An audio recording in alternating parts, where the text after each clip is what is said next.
I was doing a lot of climbing in the 60s, late 60s, 1970 and 71.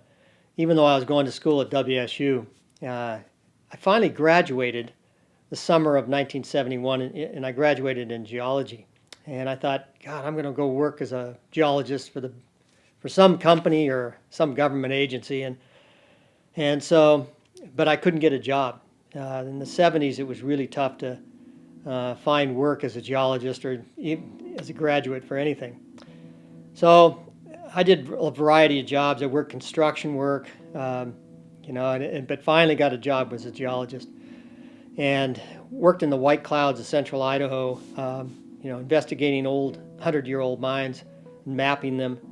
And I worked out for the entire summer, and then they kind of laid me off because there was a summer position, and I needed to work, and so I went to work retreading tires at a local place in Spokane, and I was making about $2.60 an hour by the time I got through retreading each hour, and it was hard labor, hot, and the steam molds, the pipes would burn my forearms, and I was working the graveyard shift, and so I came home late one January night, and just before I'd left for that shift, I had a call from Dr. Jim Morrissey, and I didn't know the guy. He just called me out of the clear blue, and he says, "Hey, we need a person to go to Dhaulagiri," and a couple of guys dropped out, and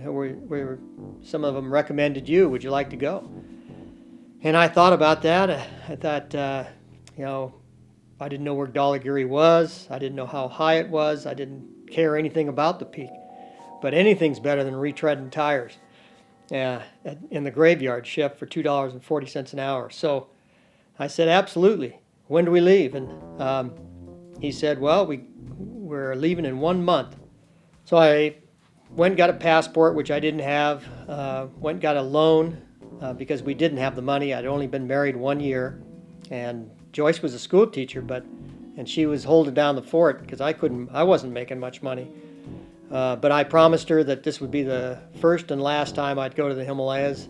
I just wanted that experience, and so off we went, a group of 16 of us, and we spent the first 2 weeks in Kathmandu, and I just fell in love with the temples and the walking the narrow alleys and the smells of the incense and the animals and even the rotten vegetables thrown out in the morning.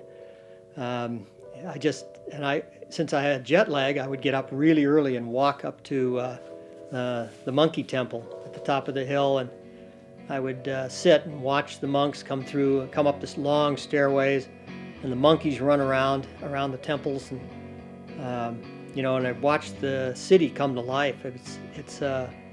It comes to life early, and you can see the little fires starting because they all have to cook, and the smog start to rise. But Kathmandu is such an incredible city to be in, and it's right there I started to fall in love with the Himalayas, and it only got worse as I got on the trail from Pokhara under Machu Picchu, this incredibly beautiful mountain, and walked through the rhododendron forests and stopped at the tea houses and camped in these beautiful meadows, and Dhaulagiri's looming up out of the sky as we approach it. I knew right then that this was meant for me. My life was right here. And I got to the top of Dhaulagiri after 2.5 months, along with Lou Reichert and Nawang Somden, and we climbed it without oxygen. Unfortunately, I got some pretty bad frostbite and had to be carted out of that valley on the backs of people in a doka, a basket. But even that did not dissuade me from the fact that what I was seeing here and what I was breathing, what I was encountering every day, made me know that if I would love to live there, not just climb there, but to move back.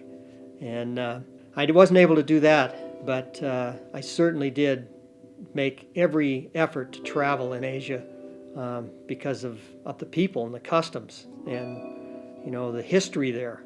And that I knew when I came back from Dhaulagiri, and I didn't quite tell my wife this because I promised her that that would be the last time, but I knew that that would be, that's what I would be doing the rest of my life, is climbing in the Himalayas. And that's what happened. I spent close to 40 years there, and I can't imagine a better life.